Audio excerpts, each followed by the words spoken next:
on now. A judge has already ruled Ayla Reynolds is dead. She was last seen in the custody of her father, Justin DePietro.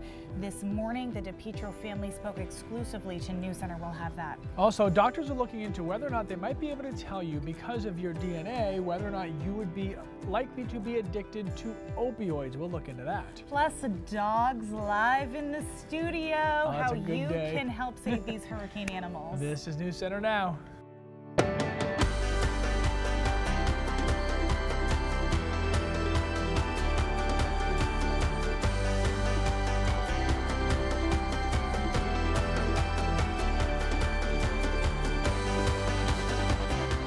They have been silent for years, but now Ayla Reynolds' grandmother and aunt are only telling News Center they believe the little girl is still alive. Good evening, everyone. I'm Amanda Hill. Yeah, I'm Lee Goldberg. This comes just after a judge's ruling legally declaring Ayla dead. That was just yesterday. Zach Blanchard spoke to those family members this morning. He joins us now live in Waterville, where the two women still live years after Ayla disappeared from that home. Hey, Zach. Lee and Amanda, police say that Alicia DePietro was inside this home with her brother Justin, his little girl Ayla, and his girlfriend Courtney Roberts the night Ayla went missing 6 years ago. Now, since then, nobody has ever faced charges in the case, but the DePietro family has been under the microscope ever since. And today they tell me that they have even received death threats, and they're adamant that Ayla is still alive. Hi, Phoebe. I just want to hear your side of the story. They've been silent for so long, it was difficult to know what to expect when confronting the DePietro family as they left their home Thursday morning. I'm Zach Blanchard with News Center. Just one day after a judge legally declared that Ayla is dead. You don't have anything to say about her disappearance? Alicia DePietro declined a formal on-camera interview, but spoke about the ruling. Do you believe she's dead? Adamantly responding, quote, "I refuse to believe my niece is dead." Nothing happened that night? She claims her brother and family had nothing to do with Ayla's disappearance, that she has no idea where Ayla is, and she needs to be found. That doesn't add up. She eventually getting in her car and leaving for work. Perhaps even more revealing what Ayla's grandmother, Phoebe DePietro, had to say. You don't have anything to say about this judge's ruling? Phoebe DePietro saying, quote, "Talking to you won't make the death threats go away," and accused the media of wanting to, quote, "convict them," and went on to say, "No one knows what we live with." I want them to know, Phoebe. She maintains that her son, Ayla's father, Justin DePietro, is innocent. As for the judge who declared Ayla dead, Phoebe DePietro says, "You think the judge knows if she's alive?" And she is adamant that police didn't do enough, saying they didn't put the damn Amber Alert out when they said they would. Her voice quivering, she says she wants a private investigator to take over because justice will never be served until Ayla is found.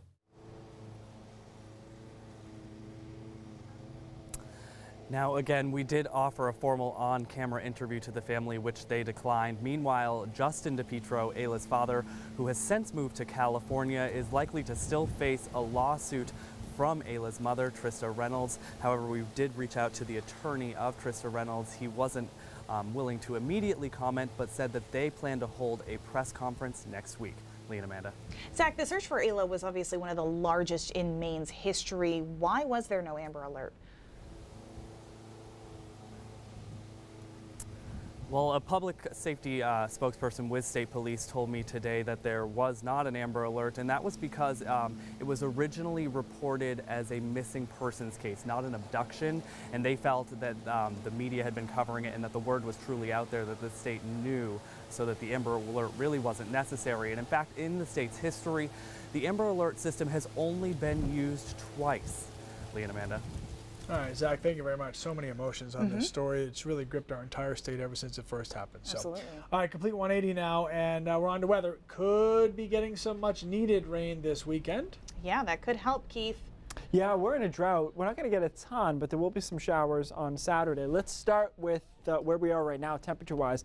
In the mid and upper 60s along the coastline. 50s, though, into the mountains, that cooler, drier air mass filtering in. And where you really feel it is these dew points. Look at them in the 30s in the mountains and 40s along the coast. Compare that to those sticky dew points we had last night around 70. And I think that's a bigger change than the actual air temperature has been.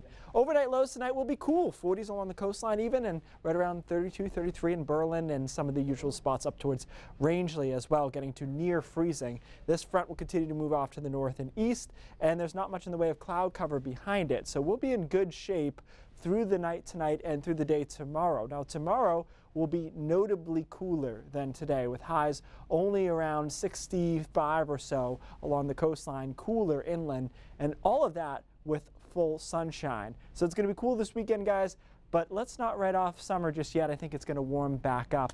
We'll talk about that in a few minutes.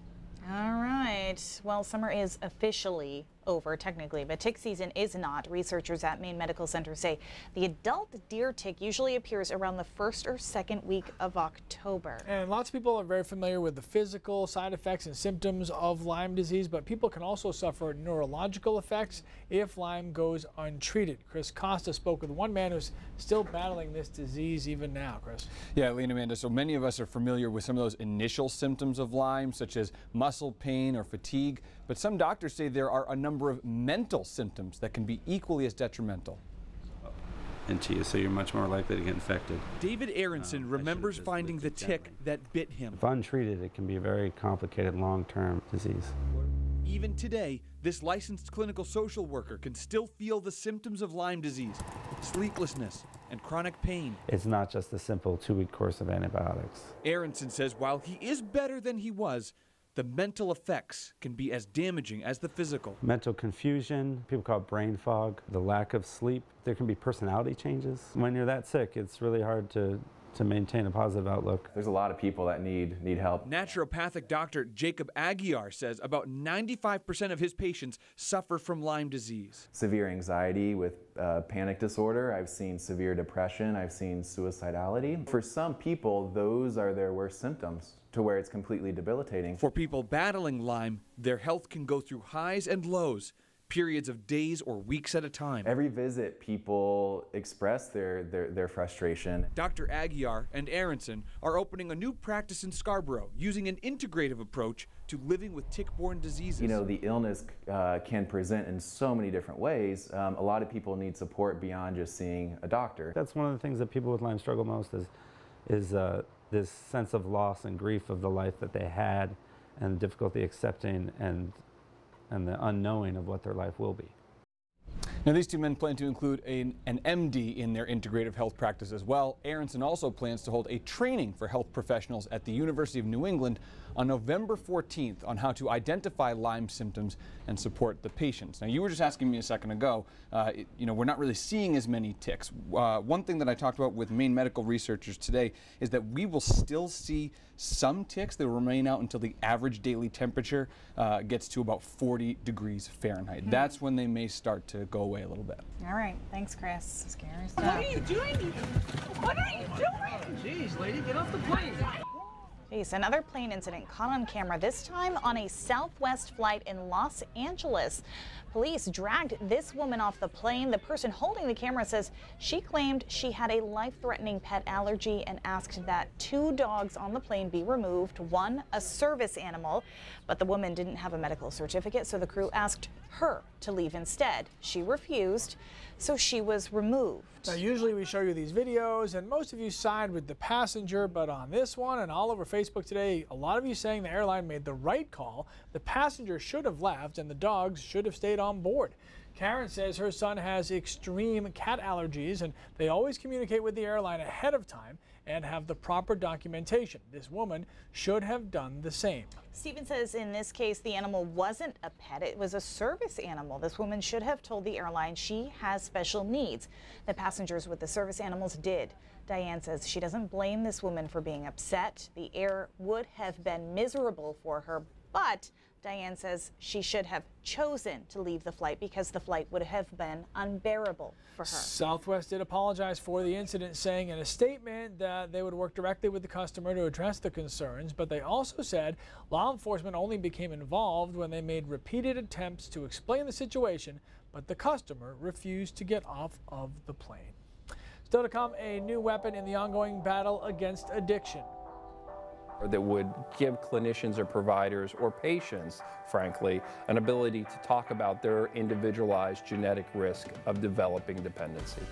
Helping a patient fight opioid dependency before they even know could be a big problem. We'll explain how that's possible coming up. Plus puppies. These guys left a shelter to make room for animals lost in Hurricane Harvey. Now they're looking for homes here in Maine. Meet them right after the break. A slew of devastating hurricanes tore up American communities in Texas and Florida and American territories in the Caribbean. These cities are still struggling to rebuild or even survive. Some loved ones were lost, and so many people lost the furry members of their families as well. Those animals without a home and no way to find their owners went to shelters all over the country to start over with a new loving family. A Maine shelter is part of this effort, and Gina Roth is with the Animal Refuge League of Greater Portland. Yeah. Thank you for bringing us some friends here. Of course. Who do we have? Yes, we have Baron and we have Colt, and they're 4-month-old puppies. We think they're Chihuahua mixes, so a little bit on the smaller side. But they came to us from a rescue group we work with in Mississippi. So what happens post-hurricane is a lot of collaboration amongst shelters across the country. Mississippi is making room. They're moving their adoptable animals out to welcome pets from Texas post-Harvey. So it takes a lot of shelters working together to really save lives after these devastating hurricanes, because they have a real big impact on pets in need. We've talked about this in the past. To be very, very clear, these are not animals who were in the hurricane who were lost from their families. Yes. So the goal, when you're a shelter on the ground in Texas or in Puerto Rico or a state that's impacted by these hurricanes, the goal is to move the adoptable animals out to partner shelters and to really open your doors and kennels to lost and stray pets, because the goal is to reunite them with families that are probably looking for them and missing them. So right, I'm going to ask the question everybody at home wants to know. Yeah. Can they have them right now? Yes. Although this one might be coming home with me. Yes. Yeah, these two are available tomorrow when we open at 11 a.m. So yeah, you know, tomorrow's their big day. We received almost 60 pets last week from hurricane relief efforts, and next on our list is really helping Puerto Rico, because they were devastated by Irma and Maria. So next week we're really hoping to kind of lend a hand to them and help them as well. Some of these animals are kind of used to a warmer climate. Is there any sort of special treatment any of them need? Yeah, you know, I mean, they get the highest level of care with us, really, where we take our time. You know, these guys aren't going to be rushed to be adopted. They really need to settle in and get the care and comfort that they need before they can find new families here in Maine. But there's always kind of an adjustment period, especially after traveling such a great distance to come to Maine. But yeah, winter will be brand new for a lot of these pets, and you know, they'll probably really enjoy the fresh powder, you know. How does this affect, though, your shelters? Because, you know, you've got your own animals, now you're taking on other animals from other places. So, like, you know, is it got a lot of people that need to move along right now? Yeah, that's a really good question.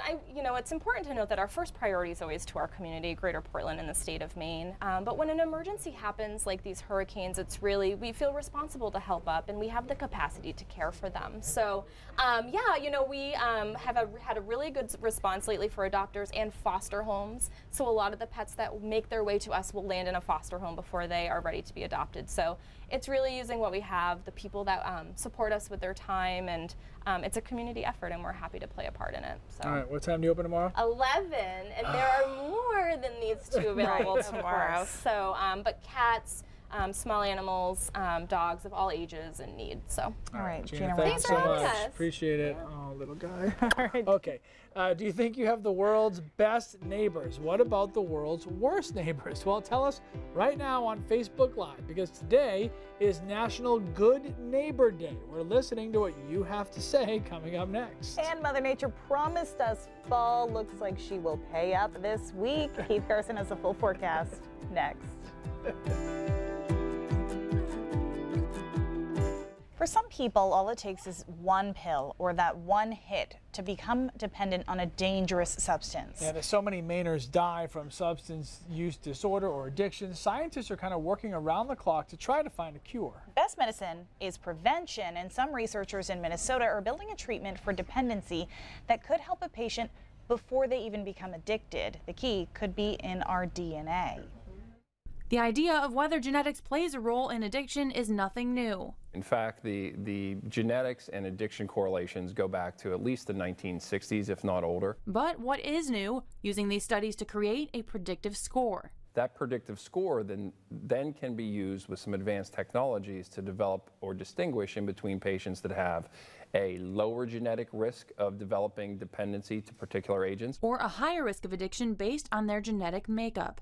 To create this new study, clinicians looked at 2 patient populations. Patients that had an addiction and were currently seeking treatment for opioid dependency or disorders, and those that did not and tested negative. And they went through the vast range of genetics to develop that predictive score. That would give clinicians or providers or patients, frankly, an ability to talk about their individualized genetic risk of developing dependency. The test uses new automated intelligence and machine learning techniques to regress genes for accuracy. With over 59,000 opioid-related drug overdoses in 2016, Donaldson thinks this test could be pivotal. That report comes from our media partners in Minnesota. Random internet holidays are usually frivolous but fun. Okay, so today is Good Neighbor Day. We asked you on Facebook to give a shout out to your amazing neighbors. Joseph says he has the most amazing neighbors in Saco. The family next door asked if their kids could play in Joseph's large backyard. In exchange, the neighbors mowed his lawn for years. You can play in my yard. Yeah, Tina said when she was going through chemo, her neighbor Mary made her yeast rolls, one of the only foods she could stomach during her treatment, and Mary never wanted payment. Regina says that her neighbor lent a hand while they were redoing their garage and wasn't even asked. But then Bill says his neighbors don't bother him, and that is just fine. I think a lot of people. But sometimes that makes a good neighbor. I think a lot of sometimes a good neighbor is a neighbor who just stays in their zone. I feel like I've always lived in condos, and you have to have a fine line there because you see people in the hall all the time. So you have to have a certain decorum of like, hey, good to see you. Yeah. If it's a good combo every day, you're like, messes up your life. Messes up your life. It does. Okay. I'm friendly. I'm friendly. You're friendly. Oh, normally. Yeah. Cooler today.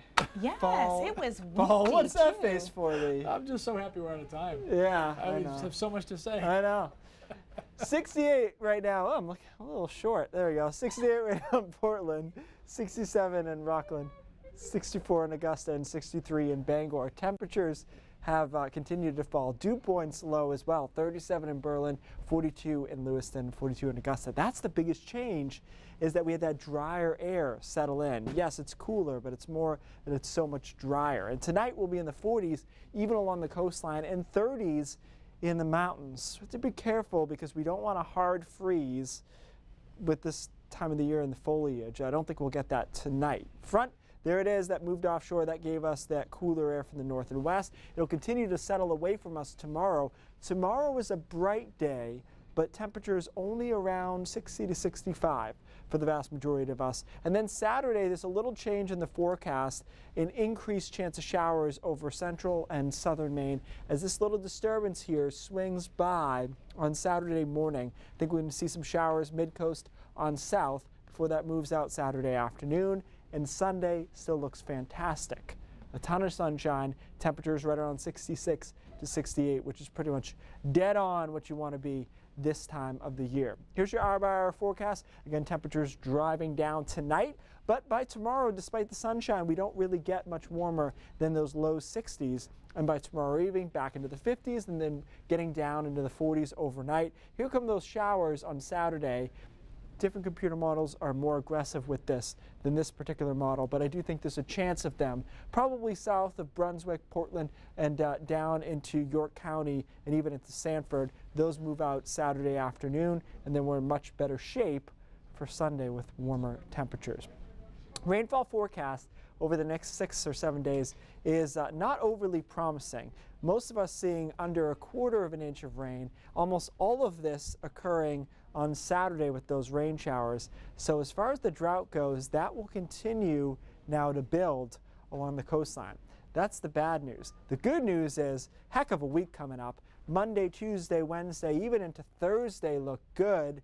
And I think we're going to get back away from the coastline, at least, to around 80 on Wednesday, Thursday, with the possibility of it being even warmer than 80 degrees on Wednesday and Thursday afternoon. No rain until Thursday. Even that looks like a relatively weak front. So guys, Fryeburg Fair obviously starting up, Cumberland Fair wrapping up, and both of those look like they're going to have tremendous weather. That's good news. Thanks, Keith. Yeah. Love it when fair season is nice. Yes. Cindy's here. Give us a look at what's coming up at 5:30. That's right. Well, energy is what we talk a lot about in Maine, specifically the price of energy. Well, Governor LePage is talking about that today. He's been really upset with the slow progress of getting natural gas into Maine. So he says we should look to our neighbors to the north to make sure that we keep our heat and energy prices affordable. We're going to tell you what the governor has in mind. Plus, he survived a shooting at a congressional baseball game, and today Representative Scalise's return to the House of Representatives brought his colleagues to their feet. Those stories and more all coming up at 5:30. All right, thanks, Cindy. And now continues in a moment. All right, Lee's gonna have a lot to say about today's brain drops. I'm all over the place. We did dragons yesterday. Today we do children. Same. Sometimes it's the same thing. Relatively recent study, 22 countries, and they took what they call the parental happiness gap, which is a pretty well-established thing that in different countries says you take a peer group and you say, those with children, how do you rate your happiness? Those without children, how do you rate your happiness? And the difference, the delta, is the gap. Now, in some countries, Portugal, Hungary, Spain, Norway, it is a positive attribution. You have kids, you're happier. That's how you rate. A lot of countries, though, are negative, and the United States is actually the lowest negative correlation to having children happiness gap. Wow. So they went through and they tried to figure out what's going on here exactly. They tried to control for the fact that as Americans, we rate ourselves as happier than we are to begin with. So they did that. They said in France, people gave 5 and 6s. In America, we'd give 8, 9, 10s. So they took that, they controlled for that and said, let's just talk about the difference. So let's move on to the next slide. And they found, this is the bad news, significantly bad delta in the negative direction. What they found wasn't just paid maternity leave, which obviously the United States lags on hugely. It was actually how these countries correlated the work-life balance with having a child. So in a lot of other countries, they give you more paid time off, entire months sometimes, and they allow you to leave work to do whatever you have to do with your child. So that's something that we didn't do well with in the United States, and that was the biggest limiting factor. The second biggest limiting factor was the cost of daycare, which I'm sure you have a lot to say about that. Well, if you had more time off, then you wouldn't need a daycare. You wouldn't need it. And in Portugal, for example, one of the higher rated ones, they're that family system where generations live in the same house. So the cost of daycare is almost none. It's grandma taking care of it. But when you're trying to balance your work and your kids, it can be stressful. So I can certainly see how that would come up. So. Right. You have kids? Just go adopt a dog. Yeah. Do that. And the kids. Everything.